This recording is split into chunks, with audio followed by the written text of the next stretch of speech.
First, you import the sound in your video that you want to edit, then we cut unimportant parts out of our video. Here's how I do it: I go 3 seconds, make a cut, go another second, and make another cut. I delete the short clip. I repeat this process for the whole video. Then I go to transition, camera and select shake with a duration of about 1 second. Click apply to all. Now we add effects. Which effects you use is up to you. I use the body effects, eye reflection, lightning and wings.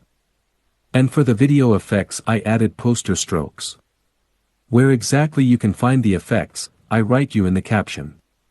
If you are satisfied so far, then export the video and import it again afterwards.